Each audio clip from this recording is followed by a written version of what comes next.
guys, bago lang ako sa school na to and I'm running late na. So, talk to you guys later. Bye!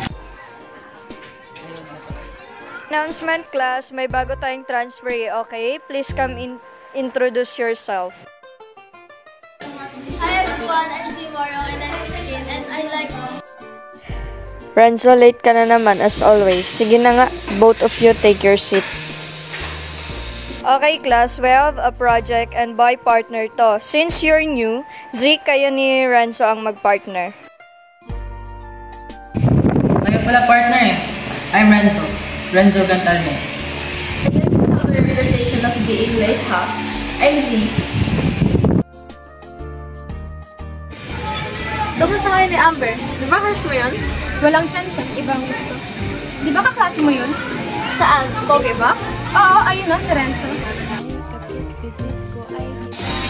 Si Renzo. Kapartner ko nga yan sa project namin eh. Uy, baka magkagusto ka din dyan, Ako? Magkakagusto?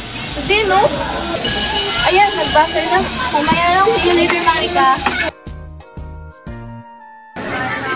Z, paano nga pala yung project natin? Aba, hindi ko alam. Sige, mamaya na lang natin pag-usapan eh, kasi pa tayo mamaya. Okay. Uy, Z, gusto ba sumabay sa akin pa uwi? Random, pero sige. Tsaka, pag-usapan na din natin yung mga projects natin. Bye po naman. Sige. Hi, Z, good morning. Oh, bakit parang bad mood ka kagad? Smile ka naman dyan. Aga-aga eh. Hindi naman. Sure ka? Or baka mabigat lang yung dinadala mo? Hindi naman. Okay. Z, marunong ka pala mag-gitara. Oo, ikaw ba? Marunong? Hindi eh, hindi ko kaya. Sus naman, madali lang kayo mag-gitara. Turuan kita, gusto mo? Sure. Paano ba yan?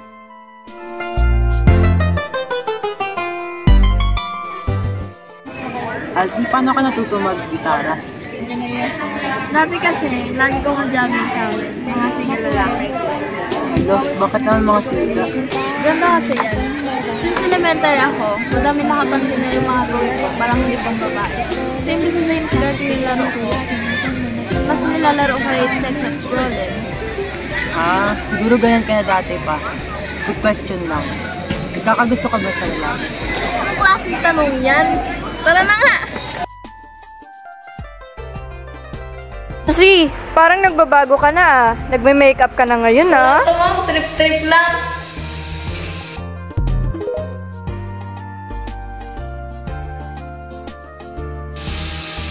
Z, parang may nabago Bagay ba? Sinay ko lang eh.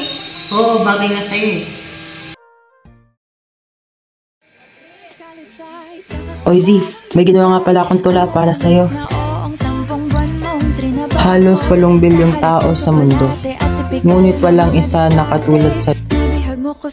Nagkaman ng maraming tao, ikaw at ikaw ang unang mapapansin ko. Ang corny naman yung tula mo. Di mo lang na-appreciate. Uy, hindi ang galing mo kaya. Sige, bukas kita ulit tayo. Sige, I'll be there. Hindi ko kakalimutan yan. Tama na nga yan, Renzo. Pabebe mo naman. Tsaka lang ako titigil kapag sinagot mo na ako. Oo na nga, sinasagot na kita. Kaya nga noong makilala kita, alam mo na agad na mayroong himala. Natutuwa kong magtakong at napadalas ang pagsuot ng bestidang pula. Pero di mo naman inasam na ako ay magbagong tuluyan para patunayang walang matigas na tinapay sa mainit na kape ng iyong pagmamahal. Kahit ako'y titibo-tibo, puso ko ay titibok-tibok pa rin sa'yo.